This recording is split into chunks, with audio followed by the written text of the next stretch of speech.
90% of people who make six figures a year are still living paycheck to paycheck. Not because they don't earn enough, but because they never learned a skill they don't teach you in school: how to budget. And today, I'm going to show you how to build your first budget, even if you've never saved a single dollar in your life.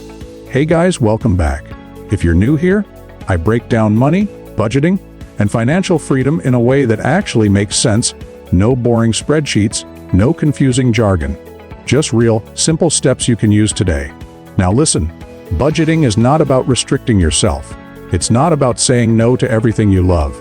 It's about telling your money where to go instead of wondering where it went. And if you're a complete beginner, don't worry. By the end of this video, you'll know exactly how to build a budget that actually works for your life. Let's get into it. Alright, let's talk about step number 1. And honestly, this is the step almost everybody skips: knowing your real income. Now, I know what you're thinking. I know how much I make, obviously. But here's the thing, most people know their salary. They don't know their real income. And there's a huge difference between the two. Let me give you an example. Let's say your job offer says you make $60,000 a year. Sounds great, right? But that's not what lands in your bank account. After taxes, after health insurance, after your retirement contribution gets pulled out, you might actually be bringing home closer to $3,600 a month. Not $5,000. Not even close. So if you sit down to build a budget using that $60,000 number in your head, you're already setting yourself up to fail before you even start. You'll plan spending based on money that was never actually yours to spend in the first place. This is exactly why so many people feel like their budget doesn't work. It's not that budgeting failed them, it's that they built their entire plan on the wrong number from day one. So here's what I want you to do. Go pull up your last 2 or 3 paychecks, or if you're self-employed, look at your actual bank deposits over the last few months. Add them up, then divide to get your true monthly average. That number, the one that actually lands in your account, that's your real income. That's your starting point. Nothing else matters until you know this number cold. And if your income changes month to month, maybe you're freelancing, doing gig work, working commission, don't panic. Just take your last 3 to 6 months, add up everything you actually received, and divide by the number of months. That gives you a realistic average to work with, instead of guessing based on your best month ever. Here's the practical part. Once you know your real number, write it at the very top of your budget, not your salary, not your before taxes number. Your real, in your pocket, ready to spend income. This becomes the foundation everything else gets built on: your bills, your savings, your fun money, all of it. Think of it like building a house. You wouldn't start putting up walls before you know the size of the foundation, right? Same thing here. Your real income is the foundation. Everything else, every category, every dollar you assign, depends on getting this number right first. So before you move to step 2, pause the video for a second if you need to. Go check your real numbers, because I promise you, once you know exactly what's actually coming in, budgeting stops feeling overwhelming and starts feeling like something you're actually in control of. This one's a little uncomfortable, but stick with me, because it's the step that changes everything. Tracking every single expense for 30 days straight. Here's the truth nobody wants to hear. You cannot fix what you refuse to look at. And most people are terrified to actually look at their spending, because deep down, they already know it's not going to be pretty. Let me ask you something. If I asked you right now, off the top of your head, how many dollars you spent on food last month, could you actually tell me? Not guess. Actually tell me. Most people can't. And that gap, that blind spot, is exactly where your money is quietly disappearing every single month. So here's what I want you to do. For the next 30 days, write down every single dollar that leaves your account. And I mean everything. That $4 coffee on your way to work. The $11 you spent on a delivery fee because you didn't feel like cooking. The subscription you forgot you even had, that's been quietly taking $12 out of your account every single month for the last year. All of it goes on the list. Now, I'm not asking you to do this because I want you to feel guilty. This isn't about judgment. This is about awareness. Think of it like a doctor running tests before writing you a prescription. They're not doing that to shame you. They're doing it to actually understand what's going on before they try to fix anything. And here's what usually happens when people do this for the first time. They find what I like to call invisible leaks. Small little charges that seem harmless on their own. A subscription here, a snack run there. But when you add them all up at the end of the month, people are genuinely shocked. I've seen beginners realize they were spending $300 a month on things they don't even remember buying. Now, practically speaking, this doesn't have to be complicated. You don't need fancy software. Grab your phone, open the Notes app, or use a simple spreadsheet and just log it daily. Takes 30 seconds. Or if you want it even easier, screenshot your bank transactions every few days and go through them. Here's the part that really matters though. Do this before you try to create categories or set spending limits. Why? Because if you try to build a budget before you know your real spending habits, you're basically guessing. You're building a plan around a fantasy version of your life, not your actual life. So think of this 30-day tracking period as detective work. You're not judging yourself, you're just gathering evidence. And once that month is done, you're going to look back at that list and immediately start seeing patterns. Where your money is going on purpose, and where it's just quietly slipping away.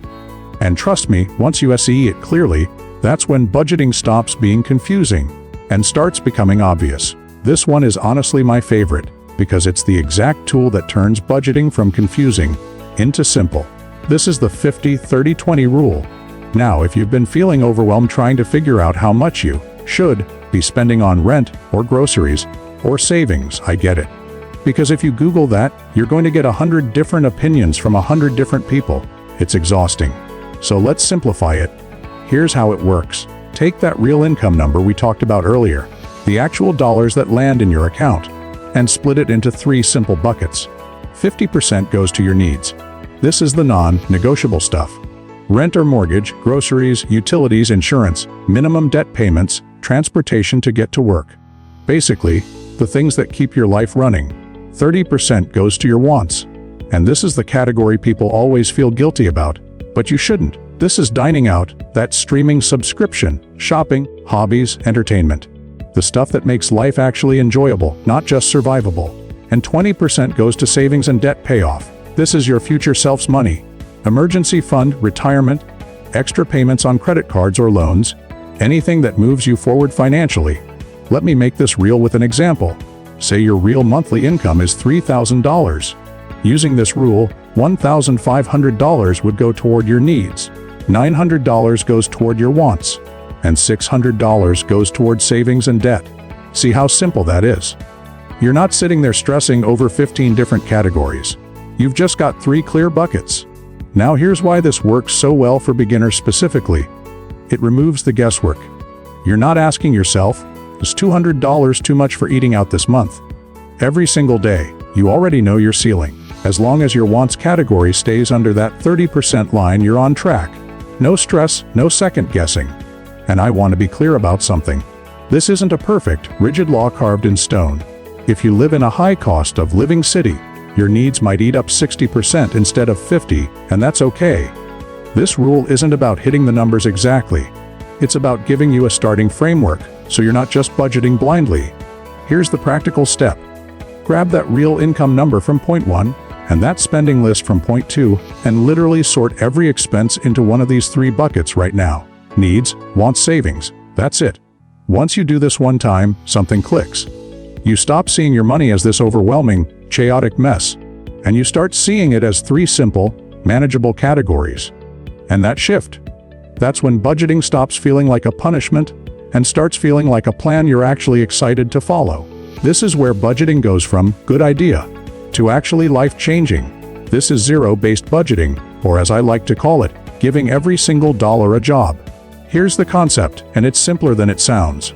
At the end of the month, when you take your income, minus every single expense, minus every category you've assigned, you should land at 0. Not because you spent everything carelessly, but because every dollar you earned has already been told exactly where it's going. Nothing is just floating around unassigned. Let me explain why this matters so much. Think about the money in your account right now like a team of employees waiting for instructions. If you don't give them a job, they're going to wander off and do whatever they want. That's literally what happens with unassigned money. It disappears on random purchases, impulse buys, stuff you don't even remember a week later. But the moment you give every dollar a specific job, Rent, groceries, savings, fun money, whatever it is, that dollar can't wander off anymore. It already knows where it's supposed to go. Here's a practical example. Let's say you bring home $3,000 this month. Instead of just letting it sit in your account and spending as things come up, you sit down and assign it. $900 to rent, $400 to groceries, $200 to your car payment, $300 to savings, and so on, all the way down, until every single dollar of that $3,000 has a name on it. Even your fun money, your coffee runs, your weekend plans, that gets a number too. Nothing is left unnamed. And I know what some of you are thinking. Doesn't that mean I have $0 left over? No. Zero base doesn't mean zero savings. It means every dollar, including your savings, has been assigned somewhere on purpose. You could literally have $500 going straight into savings as one of those jobs. The zero just means nothing is left sitting around without a purpose. Here's the real-world benefit of doing this. When unexpected spending pops up, and it always does, you're not scrambling wondering, wait, can I actually afford this? You just check the category.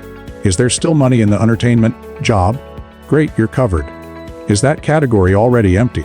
Then you know instantly, without guessing, without stressing.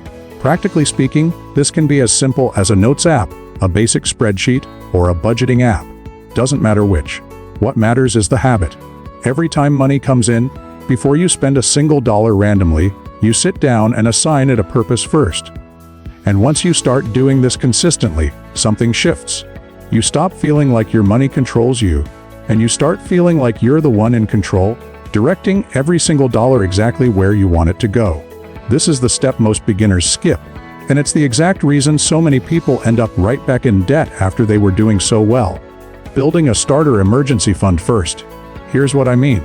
A lot of people get excited once they finally have a budget in place, and their first instinct is to throw every extra dollar at debt or straight into investing. And look, I love that energy. But there's a problem. If you don't have any cushion set aside, one unexpected expense is going to knock you right back to square one. Let me paint the picture for you. Let's say you've been aggressively paying off a credit card. You're proud of yourself, you're making real progress. Then your car breaks down and the repair costs $600. If you don't have that money sitting somewhere separate, what happens? You put it right back on that same credit card you were just paying off. And just like that, all that progress you made, gone. Not because you did anything wrong, but because life happened and you had no buffer. This is exactly why, before anything else, I want you to focus on saving at least $1,000 in a separate account, untouched, just for emergencies. Not investing. Not debt payoff. Just a plain, boring, accessible savings account sitting there quietly waiting for life to throw something at you. Think of it like a seatbelt. You don't wear a seatbelt because you're expecting a crash today. You wear it because if something unexpected happens, you're protected instead of getting thrown straight through the windshield. Your starter emergency fund works exactly the same way for your finances. Now, practically speaking, how do you actually build this? Remember that 20% from the 50-30-20 rule we talked about earlier. That's where this comes from. Instead of splitting that 20% between savings and debt right away, for now, send all of it toward this $1,000 goal first. Once you hit that number, then you shift focus toward aggressively paying down debt or investing. Here's an example. If you're saving $300 a month toward this goal, that means in a little over 3 months, you've got that safety net fully built. And I promise you, the peace of mind that comes from that is honestly priceless. You stop panicking every time your phone battery dies unexpectedly or your dog needs a vet visit, because you know you've got it covered. And here's the mindset shift I really want you to walk away with. This isn't about being pessimistic or expecting disaster. It's about being prepared so that when life inevitably throws a curveball, and it will, you respond with confidence instead of panic. Because here's the truth. A budget without an emergency fund is like a house with no foundation. It might look fine on a calm day, but the second a storm hits, everything you built starts to shake. This might be the most important one on this entire list, because without this step, everything we just talked about slowly falls apart. Reviewing and adjusting your budget every single week. Here's something nobody tells beginners. A budget is not a set it and forget it thing. It's not like signing up for a subscription once and you're done forever. A budget is a living, breathing thing that needs your attention or it stops working. And this is exactly why so many people try budgeting once, abandon it a month later, and say, budgeting just doesn't work for me. It's not that it failed. It's that they stopped checking in. Let me give you a real example. Let's say you set aside $400 for groceries this month, but halfway through the month, you check in and realize you've already spent $350. If you don't catch that until the end of the month, you're going to blow past that number without even realizing it. But if you check in weekly, you catch it early. You see it coming, and you can adjust. Maybe cook at home a few extra times, maybe pull a little from another category. Small correction, no big deal. That's the whole point of the weekly review. It's not about punishing yourself. It's about catching small leaks before they turn into big problems. Think of it like checking the weather before you leave the house. You're not trying to control the weather. You're just making sure you're not caught off guard by it. Here's how simple this can actually be. Once a week, same day every week, sit down for 10 minutes. Literally just 10 minutes. Look at what you plan to spend in each category, compare it to what you've actually spent so far, and ask yourself one question: am I on track? Or do I need to adjust something? That's it. That's the entire process. And here's something important beginners need to hear. Life changes constantly. Maybe this month you had an unexpected medical bill. Maybe you got a bonus at work. Maybe rent went up. Your budget needs to flex with your real life, not the other way around. People who stick with budgeting long-term aren't the ones who create a perfect plan once and never touch it again. They're the ones who treat it like an ongoing conversation with their money. Practically speaking, this weekly check-in is what separates people who build real financial control from people who quit after one bad month. Because when you're checking in weekly, nothing feels overwhelming. You catch problems while they're small and fixable, instead of discovering them in a panic at the end of the month. So here's your action step. Pick one day right now, every single week, and put a 10-minute reminder in your phone. That's it. That one habit, done consistently, is what turns a budget from something you tried once into a system that actually changes your financial life. Look, budgeting isn't complicated. It's just 5 simple habits done consistently, and now you actually know them. So here's your challenge: stop watching and go write down your real income right now. That's step 1. If this helped you, hit follow, because next week I'm breaking down how to pay off debt faster. You don't want to miss that one.